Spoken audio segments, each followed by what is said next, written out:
The house was too quiet. Not the kind of quiet that feels peaceful, but the heavy silence that follows you around like a shadow. Jack Miller sat at the edge of his worn couch, boots still dusty from the factory floor, staring at the lunchbox on the coffee table. It belonged to his son, 6 years old and already carrying the weight of grief far beyond his age. Ben hadn't spoken a word since the accident. Not to his teachers, not to his classmates, not even to Jack. A year had passed, but the boy's silence still cut deeper than any wound Jack had carried home from war. He could live with the limp in his leg, the scars along his arms. What he couldn't live with was the emptiness in his little boy's voice.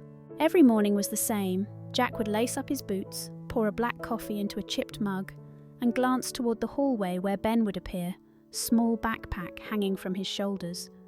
They hardly exchanged words. Jack would try, "You ready, buddy?" But Ben's grey eyes would just flicker past him, unreadable. That Tuesday, the air outside was colder than it should have been for spring. Jack opened the truck door and waited, but Ben just stood frozen on the porch, hands clutching the straps of his backpack. The boy's shoes didn't move, and for a moment, Jack thought he might actually hear something, a word, even a sound.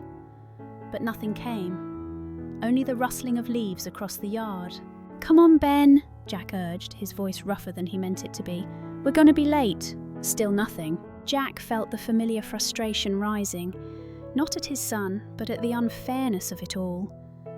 At life for taking his wife away, at fate for leaving him to raise a child who wouldn't speak. He walked over, placed a steady hand on Ben's shoulder, and guided him toward the truck. The boy obeyed without resistance, climbing into the seat, buckling up, eyes fixed straight ahead. The drive to school was silent except for the hum of the engine. Jack tried again, softer this time. "You'll be okay today. Just do your best, all right?" His words landed in the air and went nowhere. Pulling up to the school curb, Jack noticed the other parents, mothers fixing their kids' jackets, fathers ruffling their kids' hair, voices echoing with the simple rhythm of everyday life. His son just stared through the windshield, refusing to step out. Jack tightened his grip on the steering wheel. The teacher on duty gave him a sympathetic look from the sidewalk. He hated that look. Pity. He didn't want pity, he wanted his boy back. Leaning closer, Jack whispered, almost pleading, "Ben, just one word, anything." But Ben only turned his face toward the window, eyes glassy, as if the world outside was safer than the one sitting beside him. Jack exhaled, long and heavy, the kind of sigh that carried both anger and sorrow. He opened his door, walked around, and gently lifted his son out of the truck. Ben clung to his backpack straps, silent, still, his small body tense against his father's arms. And that was how every morning began, two shadows walking into a day that never seemed to change. What Jack didn't know, as he pressed his son's hand into the teacher's that morning, was that a new neighbour had just moved into the house next door.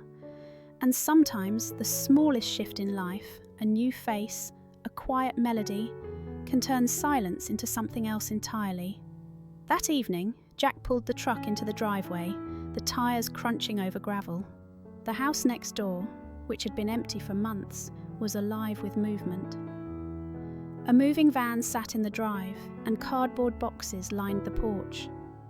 A woman with auburn hair tied back in a ponytail was kneeling by a box, laughing softly to herself when it tipped and spilled a stack of books onto the walkway. Ben slipped quietly out of the truck, backpack hanging low. He stopped halfway to the porch when a sound floated from the open window of the neighbour's house. A piano, faint and unpolished, yet full of warmth. He froze. His head tilted slightly, his eyes locked on the melody as though someone had reached inside him and turned a forgotten key. Jack frowned. "Ben!" he called, voice sharp enough to snap the moment. The boy startled, hurrying up the steps and disappearing inside before Jack could say more. The woman glanced up, brushing a strand of hair from her cheek. She noticed Jack lingering by the truck and smiled politely. "Hi," she said, her voice light but friendly. "I'm Sarah Collins, just moved in today." Jack gave a curt nod. "Welcome." She extended a hand across the fence, but he didn't take it. His eyes flicked toward the house where Ben had vanished. "I've got to go," he muttered. Sarah let her hand drop, unfazed. No worries. I'll probably see you at the school anyway. I just got hired to teach second grade. That made Jack pause, his expression stiffened, jaw tightening. Which class? He asked carefully. Room 12, Sarah replied, tucking her hands into her sweater pockets. Your boy's name is Ben, right? I think he's on my list. Jack's stomach sank. He offered nothing more than a stiff nod and turned away, but inside unease gnawed at him. A stranger was one thing. A stranger with a piano was another. But a stranger who would also spend every day with his son, that was something he wasn't ready for. Later that night, when the first stars appeared above the rooftops, Sarah sat at her piano again, window cracked open. Her fingers stumbled through a lullaby she hadn't played in years. And across the dark yard, hidden in the shadows of the porch, Ben sat quietly, listening, eyes wide, shoulders uncurled, as if for the first time in a long time, he felt less alone. Monday morning came too soon. Jack gripped the steering wheel as he pulled into the school drop-off lane, his jaw tight. He hadn't slept well since hearing the words from his new neighbour. I think he's on my list.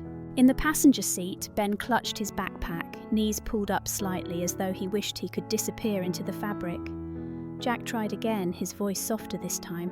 You'll be all right, buddy. Just do your best. But Ben didn't respond. He only stared out the window at the crowd of kids spilling into the building. Jack parked and opened the door, gently urging his son forward. But then he saw her. Sarah standing at the school entrance with a clipboard tucked against her chest, greeting children as they hurried inside. Her navy cardigan fluttered in the breeze, and her smile lit up the nervous faces of her students. When she caught sight of Ben, her smile softened. Good morning, she said gently, crouching to his level. Room 12's waiting for you. Ben froze, eyes wide. He glanced at his father, then back at her. His feet stayed planted on the sidewalk. Jack's stomach twisted. He hated this. Hated the idea of anyone else trying to reach the boy when he'd failed so many times himself. He muttered under his breath, "Great," and walked off without a backward glance. Inside the classroom, the air buzzed with chatter and crayons scraping paper. 20 children filled the room, loud with questions and laughter. But in the far corner, Ben sat alone, shoulders hunched, eyes fixed on the ground. Sarah moved among the desks, helping one child with spelling, another with math. But her gaze kept drifting back to him. She knew better than to push too soon. She let the minutes pass, then walked toward the corner. Ben, she said softly, her tone casual, do you like music? He didn't answer. His eyes flicked, just for a second, toward the upright piano against the wall, old and chipped but still holding its tune. Sarah noticed. She didn't press. Instead, she slid the wooden cover open and played a simple melody, just a few notes, warm and gentle. The class giggled, whispering about the teacher playing piano, but Sarah ignored them. She let the sound linger in the air, not looking at Ben, giving him space. And then, almost invisible, his fingers began to tap against the side of his desk. Just a rhythm, faint but real. Sarah's heart skipped. She kept playing, hiding her smile, because she knew if she reacted too strongly, the moment might vanish. Out in the hallway, Jack had come early to check on his son. He froze at the classroom window, watching as Sarah played and his boy tapped along. His chest tightened with something he hadn't felt in months. Hope, mixed with fear that it could all slip away. For the first time in a long time, Ben wasn't lost in silence. He was keeping time. The first week of school dragged by in uneasy silence. Jack barely spoke when he dropped Ben off. Sarah kept her tone polite, but the weight of his guarded stares hung heavy in the air. One evening, as the sun sank low behind the houses, Sarah sat at her piano with the window cracked open. Her fingers drifted over the keys, clumsy but warm, the notes floating across the yard. It wasn't a performance, it was a habit, a way to let the day go. She didn't realise she had an audience. Ben sat cross-legged on his own porch steps, his small frame lit faintly by the porch light. His eyes were wide, fixed on her hands through the window. His lips moved silently as if trying to catch the rhythm. And then the door slammed behind him. Jack stepped out, boots heavy against the wood. He spotted his son staring toward the neighbour's house, and his voice came sharp, cutting through the melody. Inside now. Ben jolted, scrambling up the steps. He clutched his backpack to his chest and slipped inside without a sound. The piano stopped. Sarah looked up, startled, her fingers frozen above the keys. Jack's eyes met hers across the yard. The distance between them felt like a battlefield. "Don't do that," he said, his voice low but edged with steel. She blinked. "Do what?" "Encourage him. Give him ideas. You don't know what you're stirring up." Her brows knit, frustration sparking. "I wasn't pushing, he was just listening, that's all." Jack's jaw tightened. "You think music is going to fix what doctors, therapists and specialists couldn't. Don't give him false hope." Sarah rose from the bench, leaning on the window frame, her voice steady but firm. "And what if it isn't false hope? What if it's the one thing he's been waiting for?" The silence stretched, charged with everything unsaid, his fear, her determination, and a boy caught between them. For a moment, Jack's face flickered, the mask slipping just enough to show the pain underneath. But just as quickly, he pulled it back into place. "You're his teacher," he said flatly. "Teach him your lessons. Leave the rest alone." He turned, disappearing into the house, leaving Sarah staring at the empty porch steps where Ben had been only moments before. She sat back at the piano, her chest tight. She hadn't meant to challenge him, but she couldn't shake the image of Ben's eyes, lit up, alive, even for just a moment. And inside his kitchen, Jack leaned against the counter, fists clenched. He wasn't angry at her music. He was angry at the truth it forced him to see, that maybe his son needed something he couldn't give. The nights grew colder, the kind where the air felt sharp in your lungs, and the streetlights flickered against empty sidewalks. Jack had turned in early, the house dark except for the faint glow of the porch light. But Sarah, across the yard, stayed up late at her piano. It wasn't polished music. Her fingers stumbled, wrong notes slipping in. But there was something tender in the imperfection. It sounded like a heart trying to heal. Ben noticed. That evening, while Jack washed dishes in the kitchen, he glanced out the window and froze. His son was outside on the porch steps, wrapped in his hoodie, staring toward the neighbour's window where the music floated through. Jack opened his mouth to call him back in, but something stopped him. The boy looked different, his shoulders uncurled, his eyes fixed, almost hungry for the sound. So Jack stayed quiet, hidden in the shadows, watching. Sarah didn't see him. She just kept playing, a simple lullaby that rose and fell like the rhythm of breathing. And then it happened. Again! The word was small, fragile, almost lost in the night air, but it was there, a voice that hadn't spoken in over a year. Sarah's hands froze on the keys. She blinked hard, her throat tightening. Slowly she turned her head toward the porch. "Did you say something?" Ben's cheeks flushed, his lips pressing shut as if terrified he'd broken some unspoken rule. She didn't push, she only smiled gently, her voice steady. "Okay," she whispered, turning back to the piano. "Again." And she played the song from the beginning. Jack's breath caught. His hand, still wet from the dishwater, gripped the edge of the sink until his knuckles whitened. He'd heard it, he wasn't imagining it, his boy had spoken. Tears stung his eyes, but instead of bursting through the door, he stayed where he was, paralysed by fear and awe. It wasn't him who had brought the word out, it was her, and that truth landed heavy. On the porch, Ben leaned forward slightly, caught in the melody. His lips parted, whispering once more. Again. And Sarah's smile trembled as she obeyed. For the first time in so long, silence wasn't his prison. It was a bridge. And with each note, he was taking the first hesitant steps across. In small towns, nothing stayed quiet for long. Within a week, whispers began drifting through the hallways and the parking lot at school. Parents talked.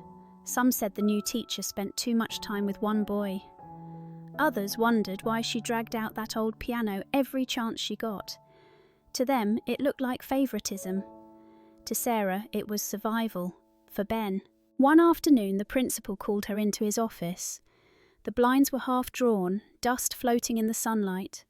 A folder sat neatly on his desk, her name scrawled across the tab. "Sarah," he began carefully, "I've had a few concerns from parents. They feel you're focusing too heavily on one student. It's becoming a distraction." Her heart sank.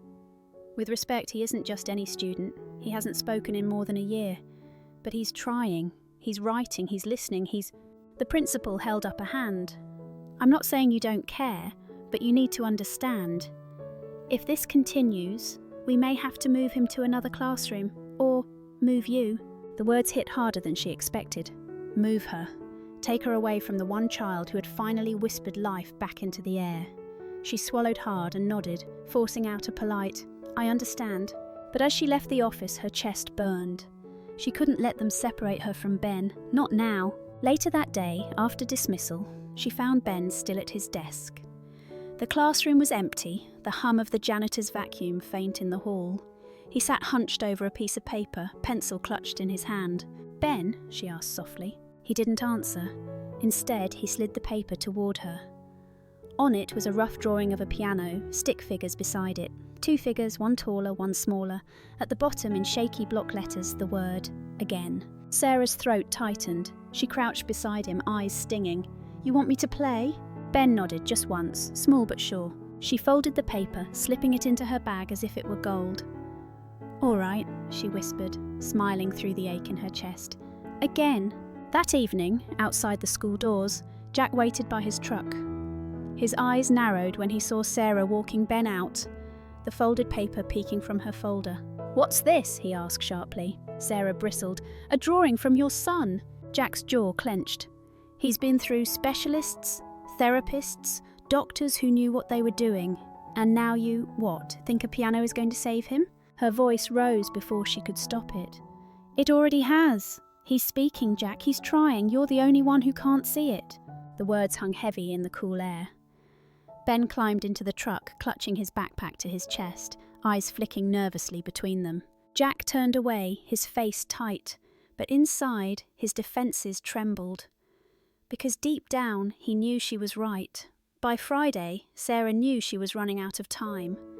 The principal's warning still echoed in her head, "Move him or move you." The thought of walking away from Ben, of abandoning the fragile progress he had made, kept her awake at night. So she came up with an idea. Nothing dramatic, nothing flashy. Just a simple plan she hoped might break through the wall one more time. That morning, she rolled the old upright piano into the centre of the classroom. The paint was chipped, the keys a little yellowed, but it held a kind of magic she trusted more than any textbook. "Today," she said brightly, "we're having music day." The children cheered, some laughed as they banged out silly notes, others clapped along to little songs Sarah taught them. To them it was a game, to her it was a lifeline. And then, when the noise settled, she looked toward the back corner. "Ben," she said gently, "would you like a turn?" The room fell quiet. 20 pairs of eyes turned toward him. Ben's small body stiffened, his fingers gripping the edge of his desk, his lips pressed tight. Sarah's heart pounded. Maybe she had pushed too far. She started to move on when slowly Ben rose from his chair. The scrape of wood against the floor seemed louder than the whispers that followed. He walked to the piano, each step hesitant but determined, like he was fighting gravity itself. He climbed onto the bench, his legs dangling above the ground, and placed his hands on the keys. At first, nothing, just silence. The class held its breath. Then one note, faint, trembling, another and another. It wasn't music yet, just fragments, but it was his. Sarah crouched beside him, her voice barely above a whisper. "Beautiful, Ben.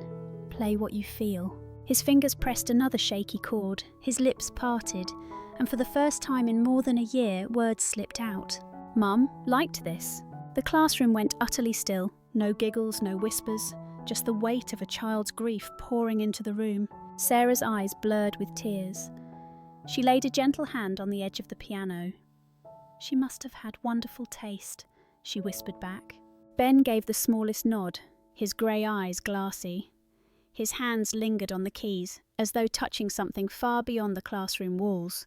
At the door, Jack had come early, planning to pick his son up before dismissal. He froze in the doorway, his breath catching in his throat. He had heard his boy's voice before, one fragile word whispered into the night. But this was different. This was his son remembering his mother. Jack gripped the frame, fighting the burn in his chest. He wanted to rush forward, to scoop his boy into his arms, but he couldn't move. All he could do was stand there, listening, as Ben's broken whisper filled the room with more truth than any adult could bear. And when the final note faded, the silence that followed wasn't empty anymore. It was holy.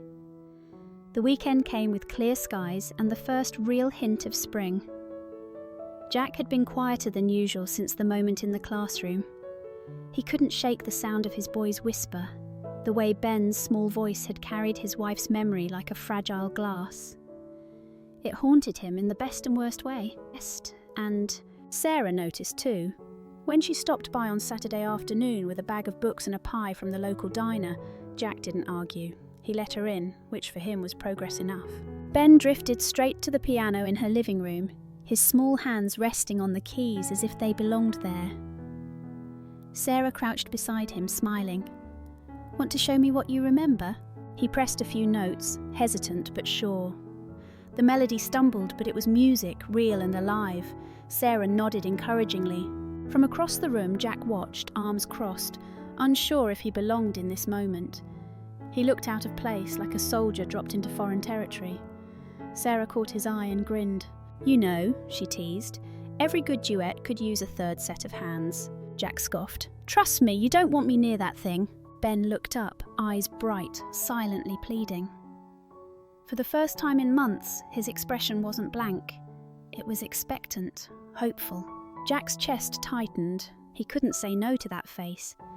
With a groan, he shuffled over and plopped down awkwardly on the bench beside them. "All right, but don't laugh when I break it." He jabbed a random key. The sound was loud, flat, completely wrong. Ben blinked, then let out a tiny giggle. Jack frowned dramatically, pressing another key, this time even worse. Sarah covered her mouth, laughing softly. Ben's giggle grew into a laugh, shaky but real, bubbling out of him like something he'd forgotten how to do. Jack's eyes widened. He pressed another and another, deliberately making the notes worse each time. Ben laughed harder, shoulders shaking, until he leaned against his father's side, still giggling. For a moment, the house was filled with something Jack thought he would never hear again. The sound of his son's laughter. His throat tightened. He blinked fast, pretending to focus on the keys. "Well," he muttered, voice rough, "guess I'm not cut out for this music thing." But Sarah saw it. The way his hands trembled slightly, the way he pressed his lips together to keep from breaking down. This wasn't just a joke at the piano. It was a man letting go of his armour, if only for a moment, to give his boy the gift of laughter. Ben leaned closer, still giggling, his voice barely above a whisper. "Do it again." Jack's eyes snapped to him, stunned. Another word, another miracle. He grinned, shaking his head. "All right, buddy, again." And with that, he slammed both hands down on the keys, in a mess of sound so awful that all three of them burst into laughter, filling the room with a kind of joy none of them had felt in far too long. The storm rolled in faster than anyone expected. By nightfall, the sky above the little town had turned a deep, violent grey. Wind whipped the trees, rain lashed against the windows, and thunder shook the walls as if the heavens themselves were cracking open. Inside the Miller house, the lights flickered once, twice, and then went out. The only glow came from a single candle Jack had set on the kitchen table, its flame trembling with every rumble of thunder. Sarah had been there that evening, dropping off lesson plans and staying for coffee. Now she sat on the couch with Ben, the boy curled tightly against her side, eyes wide at every crash of lightning. Another thunderclap split the night, louder than the rest. Ben flinched, hands clamping over his ears, his whole body trembling. His breathing grew shallow, ragged, his small chest rising and falling too fast. Jack's heart clenched. He moved closer, kneeling on the rug beside them. His voice came low, steady, the way he used to talk to frightened soldiers overseas. "It's all right, buddy. I'm here. You're safe." But Ben pressed harder into Sarah's embrace. As if the storm outside was nothing compared to the one inside his own chest, his lips trembled, his eyes glassy with panic. Another crack of thunder shook the house, and then it broke out of him, loud, desperate, cutting through the roar of the storm. "Daddy!" The word ripped the air apart, sharper than the thunder itself. Jack froze. For a heartbeat, the world seemed to stop. His son had called him Daddy. Not in a whisper, not in a faint mumble, but with all the force of a child reaching for safety. Jack's eyes burned. He surged forward, wrapping his arms around Ben, pulling him against his chest. The boy clung to him, sobbing, fists twisting in his shirt as if he'd never let go. "I've got you," Jack whispered, his own voice breaking. "I'm here. I'm not going anywhere, you hear me? I've got you." Sarah sat back, her hand covering her mouth, tears streaming silently down her cheeks. She had seen miracles in small steps, taps on a desk, whispers in the night, but nothing like this. This was raw, real, a father and son finding each other again in the middle of a storm. Jack pressed his cheek against Ben's damp hair, rocking him gently as the boy's sobs eased into hiccups. "I missed hearing you, kiddo," he murmured, voice trembling. "I've missed it so much." Lightning flashed through the window, thunder rolled one more time, but neither of them flinched. For the first time in over a year, the word "Daddy" had filled the house. And with it, the silence that had haunted their lives was shattered, replaced by something stronger than fear, louder than the storm itself: love. Spring crept back into the town slowly, bringing softer days and mornings that smelled faintly of cut grass. Inside the Miller house, the silence that once weighed down every corner had lifted. Breakfast now came with chatter, short sentences from Ben, but sentences all the same. At night, Jack read aloud while Ben curled against him, sometimes correcting his father's clumsy voices for the characters. And more often than not, Sarah was there too, her piano drifting across the evenings like a promise of peace. When the school announced its spring programme, Jack didn't think much of it at first. Parents filled the gym every year for songs and poems. But when Sarah suggested Ben play a simple piece on the piano, Jack nearly laughed. His boy, on stage? He wanted to say no, to protect him from the stares, from the pressure. But then Ben surprised them both. He nodded, quiet but sure. The night of the programme, the gym buzzed with noise. Folding chairs scraped across the floor, kids lined up nervously in the wings. Jack sat in the second row, heart pounding harder than it ever had in combat. Sarah sat beside him, squeezing his hand once, steadying him more than she knew. One by one, children recited poems, sang songs, twirled in costumes, parents cheered, cameras flashed. Then it was Ben's turn. He walked to the piano at the centre of the stage, his small frame swallowed by the spotlight. His legs dangled from the bench, his fingers hovered above the keys. For a long moment, he just sat there, staring out at the crowd. Jack held his breath. The gym was too quiet, waiting. Then Ben leaned toward the microphone, his voice trembling but clear enough to carry. "This is for my dad and for Sarah." A gasp rippled through the audience. Jack's chest cracked open. Sarah's eyes filled instantly. Ben's fingers pressed the keys, playing the simple melody they had practiced together. It wasn't perfect. Notes stumbled, rhythms wavered, but every sound was a triumph. Each key struck like a battle won. By the time he reached the final chord, the gym erupted in applause. Some parents stood, clapping until their palms reddened. Jack was already moving. He didn't care about the crowd, didn't care about the tears streaking his face. He rushed forward, scooping his son into his arms as the boy laughed breathlessly into his chest. "You did it, buddy," Jack whispered, voice breaking. "You really did it." Ben pulled back just enough to smile, cheeks flushed from the effort. "Again?" he asked softly. Jack let out a shaky laugh. "Yeah," he said, kissing the top of his boy's head. "As many times as you want." Sarah stepped onto the stage then, her hand brushing Jack's arm. He didn't hesitate. He pulled her close, the three of them standing together under the bright lights. In that moment, they weren't just a soldier, a teacher, and a boy scarred by silence. They were a family, built not by blood or perfection, but by small steps, second chances, and the courage to love again. The crowd kept clapping, but for Jack, the world had gone quiet. All he could hear was the sound of his son's voice still echoing in his heart. Life lesson. Healing doesn't happen all at once. Sometimes it begins with the smallest step, a single word, a shared laugh, a hand reaching out. Love and patience can rebuild what grief tried to silence, and even the quietest voices deserve to be heard. Thank you so much for staying with us until the very last moment of this story. I'm truly grateful for your time. If this touched your heart, please give it a like and subscribe to support the channel.